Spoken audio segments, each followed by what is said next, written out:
What if I told you, ladies and gentlemen, that the largest betrayal in hip-hop history really took place in a hotel room? Eyes was supposed to remain unknown because just when you thought the tale of Remy Ma, Papoose, and Fat Joe couldn't get any more complicated, leaked video from a long-forgotten Miami hotel appeared. This video showed two familiar figures sneaking past the lobby at 2:17 a.m. and dimly lit hallway cameras.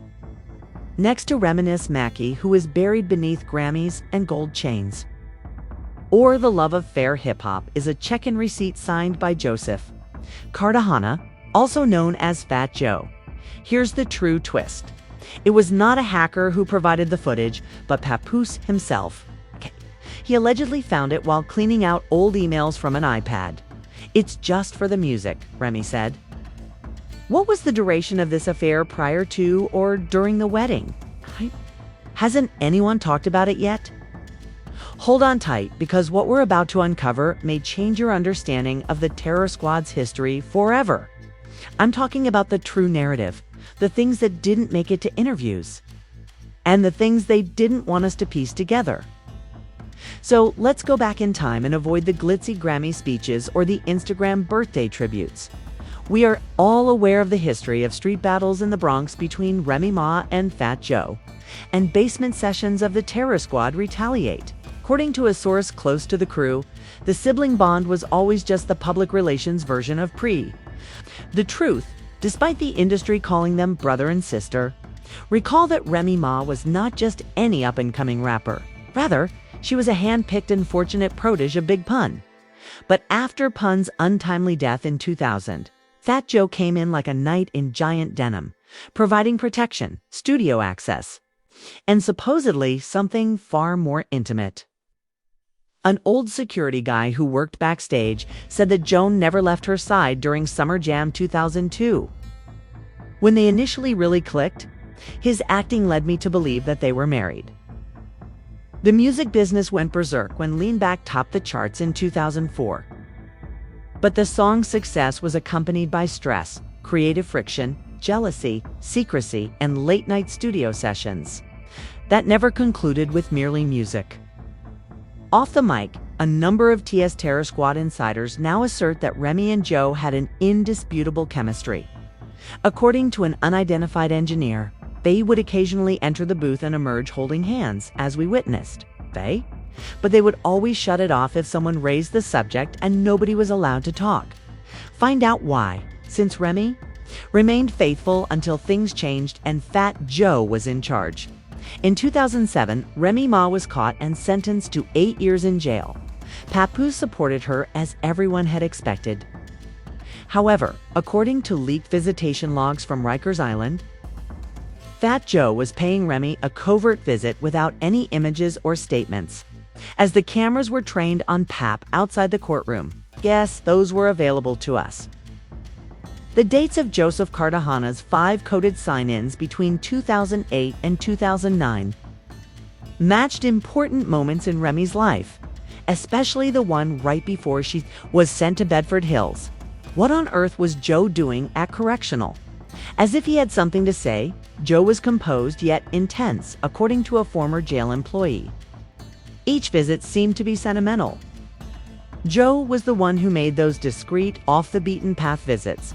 If the jail logs are correct, which they are based on what we've seen. In the meantime, Papoose was marketing her name as a badge of honor by writing letters and doing interviews in public. Now, the question is, was there something going on in that prison that Papoose didn't even know about? Some people surprised me with how much they cared. Years later, while Papoose is cleaning her home in the spring, she discovers an old iPad. That's it. No names, just that look. And the host didn't dare press her further. It turns out that one file was never deleted from the iPad that Remy used to log her thoughts and write lyrics while she was originally on parole. According to an anonymous tech expert who examined the metadata, the video was captured from a hotel hallway camera and shows Fat Joe entering first, followed by Remy Ma a few seconds later, without any stylists, makeup artists, or entourage. The file name is 7th Floor Miami. The timestamp is April 3rd, 2011. And the location is the Fontainebleau Hotel in Miami Beach.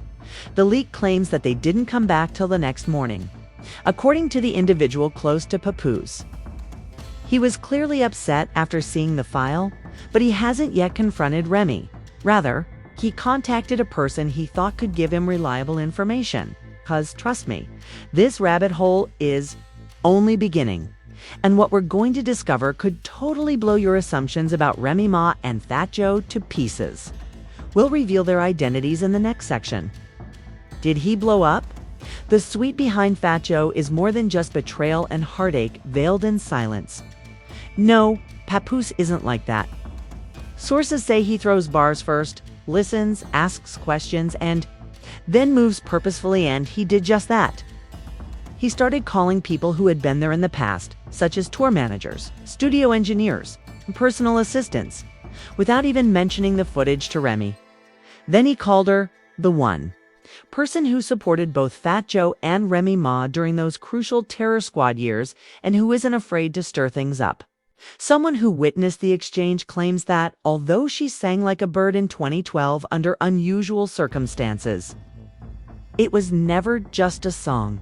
He would end sessions if she wasn't there because of his protective nature. According to her, there were even speculations that the team had flown out for a gig in 2006 in Puerto Rico, long after the other members of the squad had gone back to the hotel.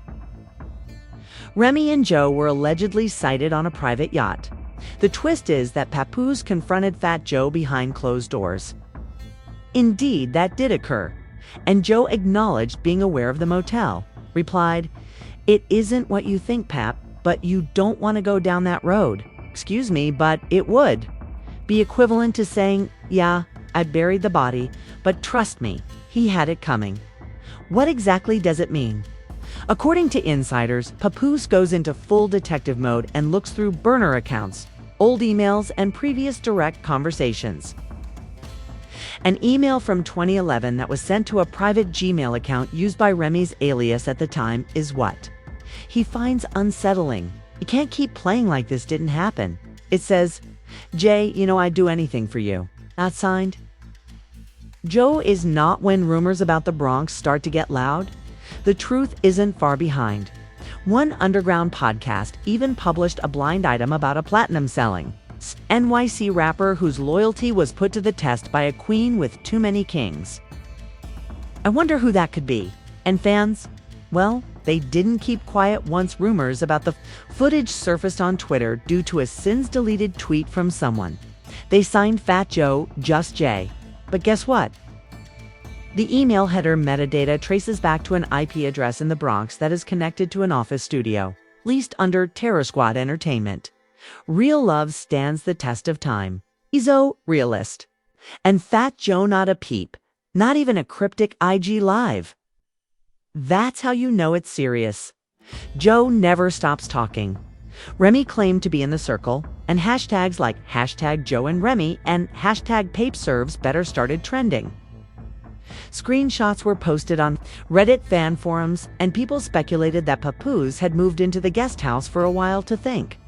Insiders say he didn't, but Remy stayed silent in public, posting studio footage and inspirational sayings like, "Real love stands the test of time." So, realist and Fat Joe? Not a peep, not even a cryptic IG live. During a behind-the-scenes segment, in a 2005 interview, Joe leans in and says, "I'll ride for her when the wheels fall off. It's my heart." At the time, it was thought to be just brotherly love. But now that everything is coming to light, that line hits differently and is hurting him more than speaking ever could.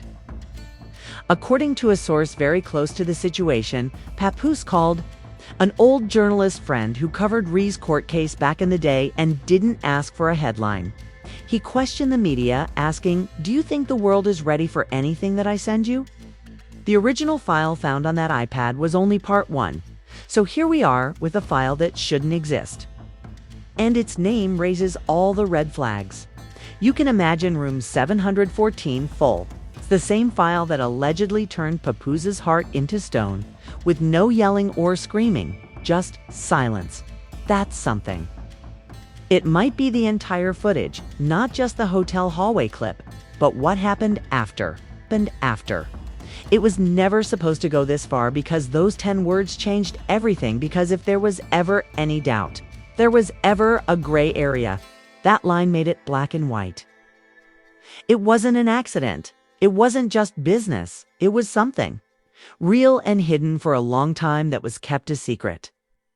The video starts 4 minutes after Remy and Fat Joe enter the hotel suite.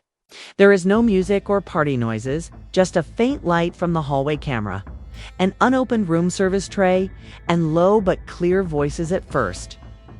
Like tension between two people trying not to make a mistake. Papoose didn't say a word when he allegedly hit pause on the iPad, got up, and left the room. But the world around him had already started to move because no one knew. Who had leaked the information that Papoose had seen the video? According to reports, Joe's team went into full lockdown mode and issued takedowns. And within a day, hip-hop media started to buzz. Radio hosts hinted at it without naming anyone. And bloggers danced around the edges, saying things like, power couple might be in trouble, and a legendary Bronx figure might be at the center. As the dust settled, fans began unearthing old interviews. And one clip from 2005 showed Joe sitting next to Remy, who was staring at her and saying, "I'll ride for you." Meanwhile, Rhee's social media changed overnight. The Black Love post stopped, studio updates, and she deleted her most recent story post, replacing it with the word "sorry" without any explanation or hashtags. Papoose's last post on his account remains unchanged, with the caption, "Loyalty is only real when it's tested. No tags, no location, and no sign of Remy anywhere on the page." That line feels loaded now that everything has been disclosed, even though it seemed sweet at the time. The crowd chuckled when a drunk Joe said, if Remy ever left Papoose, she'd come home where she belongs. This podcast episode from nearly a decade ago emerged, and it now feels more like a confession that no one listened to, but it didn't end there. The true twist then came. An unnamed producer claimed that the full video wasn't on the iPad alone. Papoose had a backup copy, and an unnamed third party sent that copy to another PR company, reportedly distanced itself from Fat Joe's impending concert tours.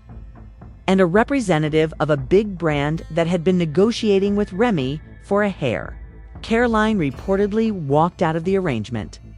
Teams are conducting online searches, seeking legal advice, and granting general non-disclosure agreements to all parties engaged behind closed doors.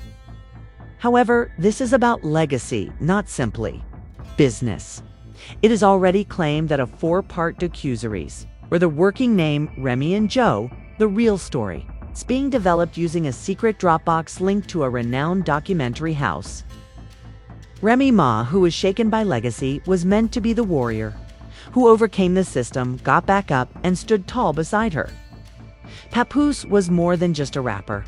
He was an icon of loyalty, the man who married Remy while she was in prison, the man who waited, the man who forgave, and King Fat Joe was the steadfast Bronx general who helped create and repair careers.